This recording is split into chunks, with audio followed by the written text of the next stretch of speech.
Hello दोस्तों, welcome to my YouTube channel माँ Saraswati coaching centre. मेरा नाम चंदन और दोस्तों मैं आज लेकर आया हूँ क्लास 10th साइंस का 20 VVI ऑब्जेक्टिव। अगर इस ऑब्जेक्टिव को आप याद कर लेते हैं दोस्तों तो आपके 2023 के एग्ज़ाम में 15 प्रश्न तो पक्का आएंगे दोस्तों। तो आइए देखते हैं इसका पहला प्रश्न क्या है। दोस्तों इसका पहला प्रश्न है, लेंस की क्षमता का मात्रक होता है। तो लेंस की क्षमता का मात्रक क्या होता है दोस्तों? तो लेंस की क्षमता का मात्रक डायोप्टर होता है। अगला प्रश्न है दोस्तों, प्रकाश के किरणों के समूह को कहते हैं। प्रकाश के किरणों को समूह को क्या कहते हैं दोस्तों? तो प्रकाश के किरणें को समूह को कहा जाता है किरण पुंज। इसका राइट आंसर होगा ऑप्शन नंबर बी। तीसरा प्रश्न है दोस्तों, किसी माध्यम में छोटे छोटे कणों के निलंबन को कहा जाता है। जब किसी माध्यम में कोई छोटा छोटा कण निलंबित हो जाता है दोस्तों तो उसे क्या कहते हैं? तो हम लोग उसे कोलाइड कहते हैं। और 3 का सही आंसर क्या होगा? Option number A.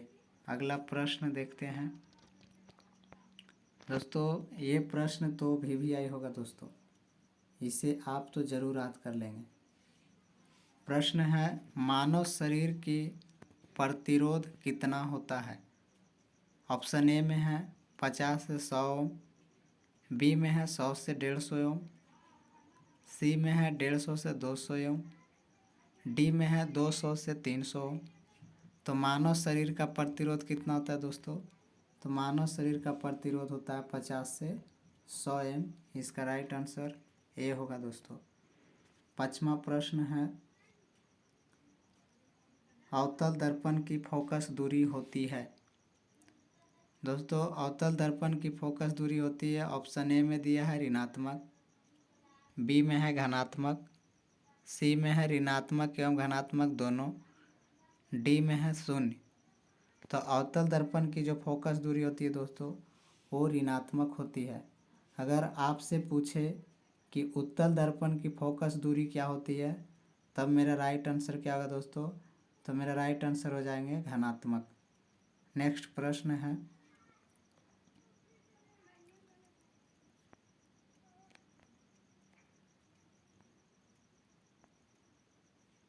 R ओम प्रतिरोध वाले N प्रतिरोधों को समांतर क्रम में जोड़ने पर तुल्य प्रतिरोध होगा।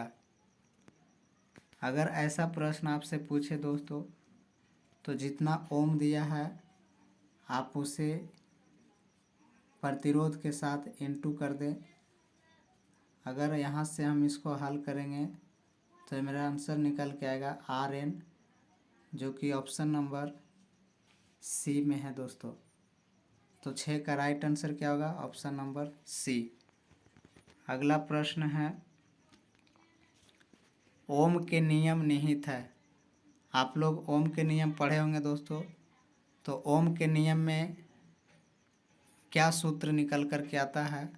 ऑप्शन ए में दिया है VR बराबर I, बी में है V बराबर IR, सी में है IV बराबर R, डी में है R बराबर V। तो इसका राइट आंसर क्या होगा दोस्तों? ऑप्शन नंबर बी, V बराबर IR, जहाँ V को विभवांतर कहते हैं, I को विद्युत धारा कहते हैं और R को प्रतिरोध रेसिस्टेंस कहा जाता है।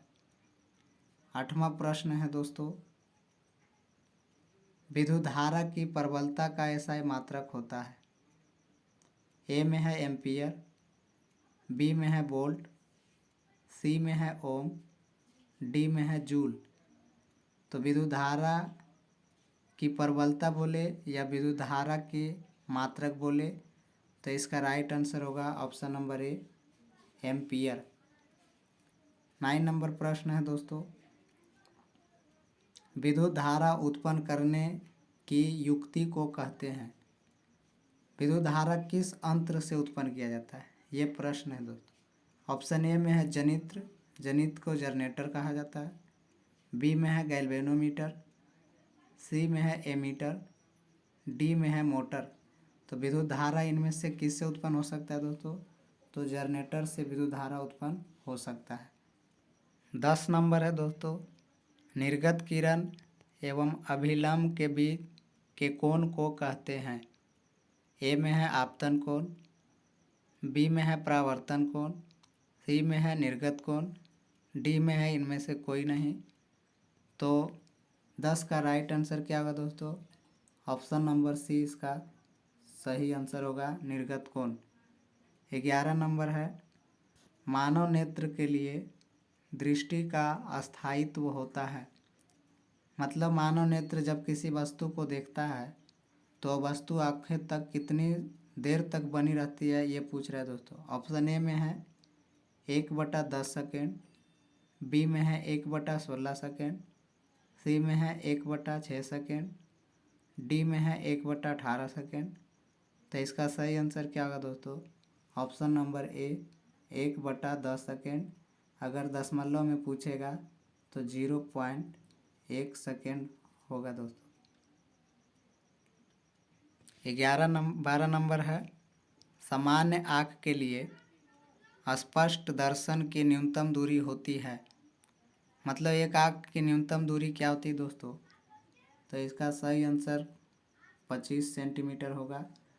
और अगर आपसे आँख की अनंत दूरी न्यूनतम पूछा है तो 25 सेंटीमीटर होगा दोस्तों।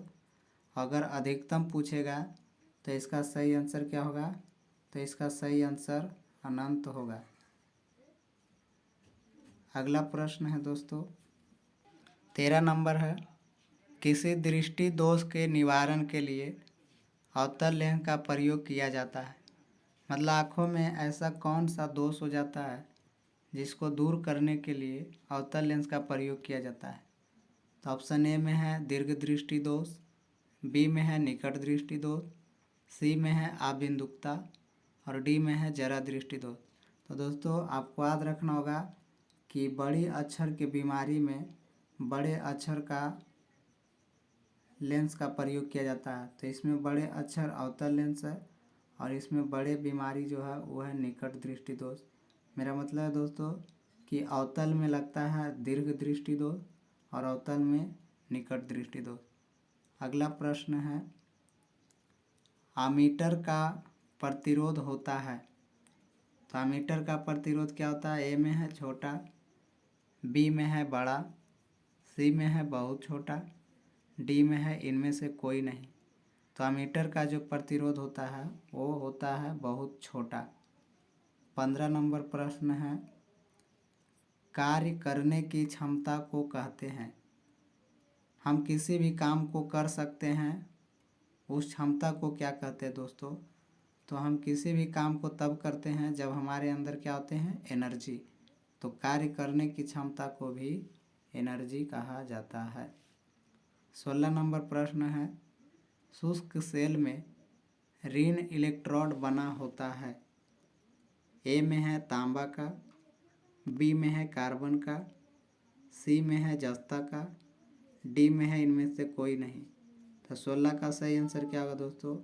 ऑप्शन नंबर सी जस्ता का बना होता है। अगला प्रश्न है, कैगा नाभिकीय विद्युत संयंत्र किस राज्य में स्थित है? ए में है गुजरात, बी में है कर्नाटक, सी में है राजस्थान और डी में है महाराष्ट्र। तो 17 का सही आंसर होगा ऑप्शन नंबर बी कर्नाटक। 18 नंबर है दोस्तों, अपक्षेपण अभिक्रिया से किस प्रकार का लवण प्राप्त होता है? ए में है विलेय, बी में है अविलेय, सी में है दोनों, डी में है इनमें से कोई नहीं। तो अपक्षेपण अभिक्रिया से याद रखना है दोस्तों, हमेशा अविलेय लवण प्राप्त होता है। अविलेय लवण जो घुल नहीं सकता है। नेक्स्ट प्रश्न, बेकिंग सोडा का रासायनिक नाम है। ए में है सोडियम कार्बोनेट, बी में है सोडियम हाइड्रोजन कार्बोनेट, सी में है कैल्शियम कार्बोनेट, डी में है कैल्शियम हाइड्रोजन कार्बोनेट। तो 19 का सही आंसर क्या होगा दोस्तों? Option number B sodium hydrogen carbonate baking soda का रासायनिक नाम है। अगला प्रश्न है 20 नंबर। अयस्क से धातु का निष्कर्षण तथा उसका परिष्करण कर उपयोगी बनाने के प्रक्रम को क्या कहते हैं। यानी अयस्क को धातु का निष्कर्षण करा के उसका उपयोगी बनाना ये कहलाता है धातुकर्म। तो 20 का सही आंसर होगा ऑप्शन नंबर बी, धातुकर्म। तो ये वीडियो यहीं पर अंत करता हूँ दोस्तों। ये 20 VVI प्रश्न था और ये मैं आशा करता हूँ कि अगर आप इसे याद कर लेते हैं तो 15 से 16 प्रश्न परीक्षा में ज़रूर लड़ेंगे दोस्तों। और मेरे चैनल पर पहली बार आए हैं तो चैनल को सब्सक्राइब करें, बेल आइकन दबाएं एवं दोस्तों तक शेयर ज़रूर करें। और मैं 2023 के परीक्षा के लिए डेली VVI ऑब्जेक्टिव, सब्जेक्टिव एवं मॉडल पेपर कराता हूं दोस्तों। तो आप मेरे चैनल से जुड़े रहें और अपनी परीक्षा की तैयारी बेहतरीन बनाएं दोस्तों। धन्यवाद।